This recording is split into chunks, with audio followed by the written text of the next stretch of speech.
Okay, the perfect candidate exists. I think this is a myth because it'll be unfair for a candidate to be perfect kung wala namang perfect company. But a company can make a candidate's experience perfect, especially when it comes to job interviews and everything, if they know how to study kung paano maging people first company. Hello, so my question is, a candidate should not ask about salary, compensation, and benefits on the first interview.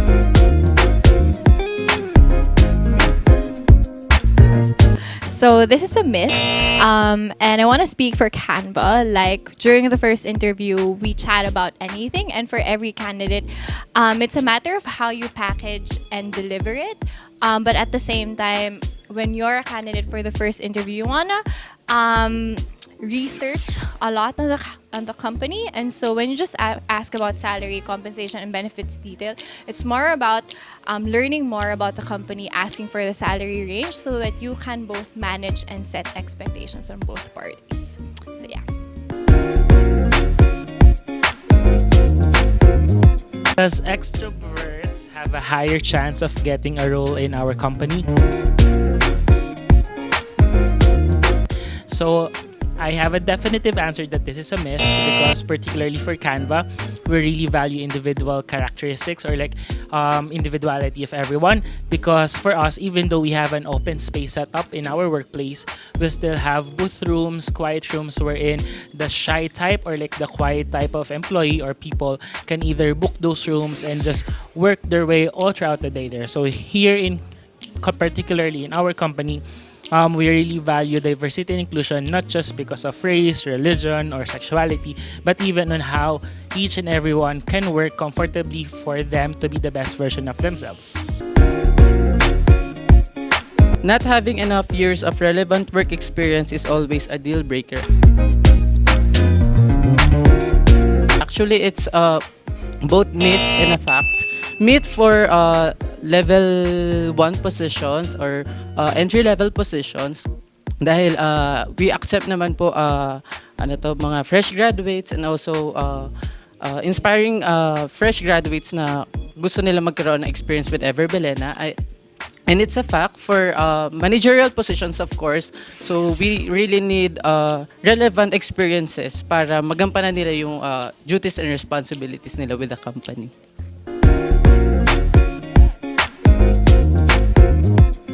A resume should only fit one page. Well, for me, it's a myth. Well, keep it concise. Okay, it doesn't have to have a number or figure. Like it should be 1 page or 2 pages or 3 pages. But a resume should essentially show your strengths as a person, your experience.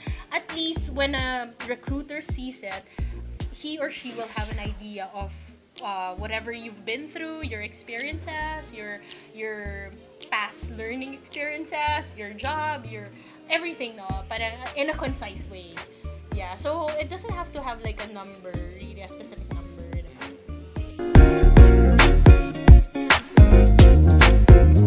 The correct way to answer the question, what are your weaknesses, is to make it seem like you have none. This is a myth. You have to tell,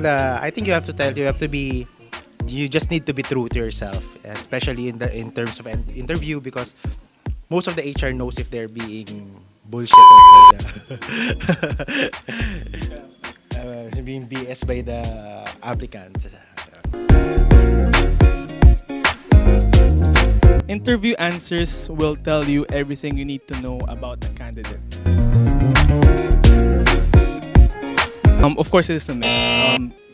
Personally, when I interview candidates, I really base it off in terms of culture fit. Culture fit are things that is the thing that you really don't get to measure by questions. It's also has body language, the attitude. Also, if this person would be how do you call this?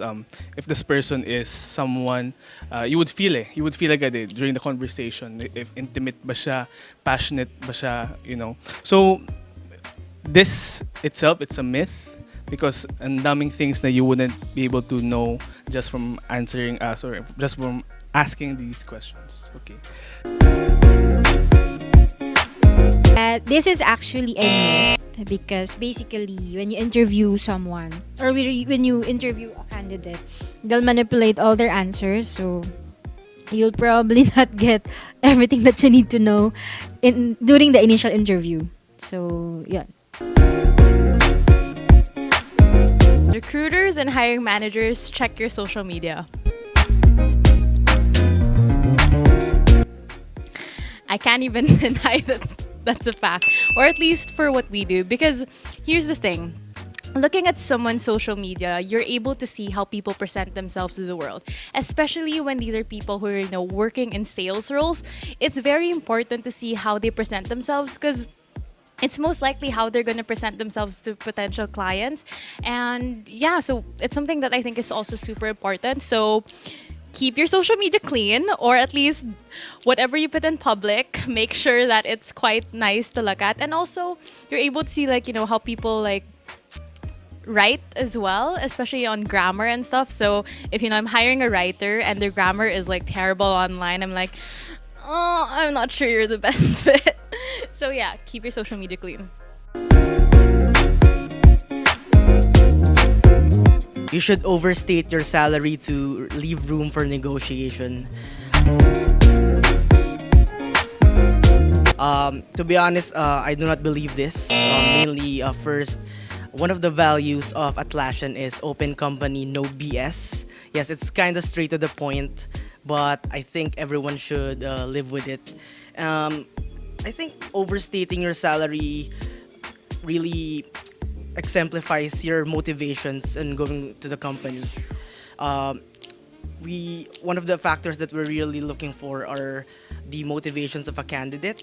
For example, having a higher salary is nice and all, but we're looking for something that the candidate can add, the value add of the candidate to the company.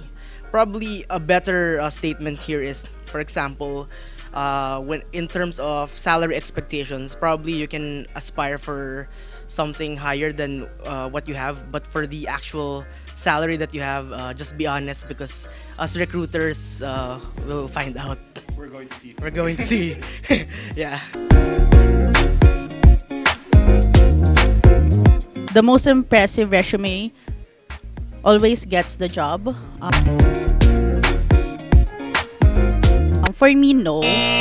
Because as a recruiter, ang like kong minumove for, parang look forward is to talk to them, to speak with them. Kasi may mga employees talaga na they don't know how to, to write a proper CV, proper resume. So, minsan masu-surprise ka na lang, sobrang ikli nung resume nila, and